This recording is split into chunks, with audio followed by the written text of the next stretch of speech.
Allez, tout de suite les audiences avec vous, Romain. On va parler d'hier soir. Et alors, sacrée mauvaise surprise pour TF1 hier soir, qui est très largement battu par France 2. Ça arrive très rarement. Et c'était déjà le cas la semaine dernière avec la série avec François-Xavier de Maison, Disparu, et les téléspectateurs qui sont là et toujours là d'une semaine à l'autre.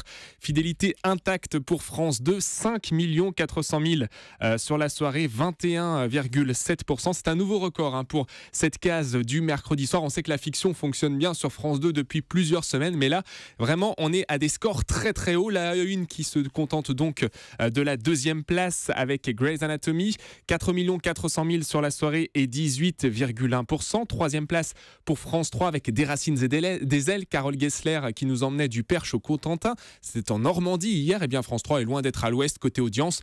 2 800 000 et 11,6%, même si on est un petit peu en dessous de la moyenne du magazine. Il faut dire qu'il y avait une grosse concurrence entre la 1 et la 2. Au pied du podium, on retrouve M6 qui est très très loin avec sa soirée musicale. M6 qui fêtait une nouvelle fois les 30 ans du top 50. Eh bien, elle n'a de top que le titre, parce que niveau audience, c'est pas ça.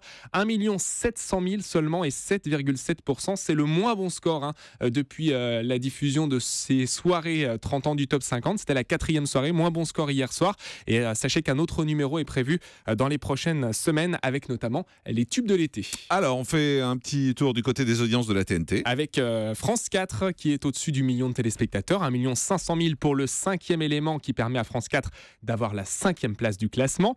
871 000 sur toutes les chaînes. Sur les leaders TNT, mais sur toutes les chaînes, ils sont 5e. C'est 5e place. Oui, effectivement, il faut être précis.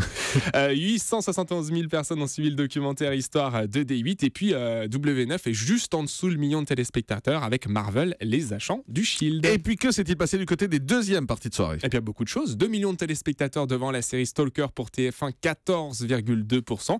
Et puis ça grimpe un petit peu du haut du premier étage de la Tour Eiffel avec Alessandra Sublet, 979 000 et 9,5%. Peut-être a-t-elle profité de ce réservoir de téléspectateurs très important avec la série Disparu, qui sont un peu plus restés sur France 2 pour la deuxième partie de soirée. En revanche, pas grand monde pour les coulisses de la soirée Top 50 sur M6. 584 000 personnes seulement et 7,3%. C'est vraiment pas bon. Et du côté des accès, c'est bien Money Drop est à quasiment 3,5 millions. C'est quand même au-dessus des 20% de part de marché. N'oubliez pas les paroles. Eh bien, sans sa fameuse gagnante Nagui est bien redescendu.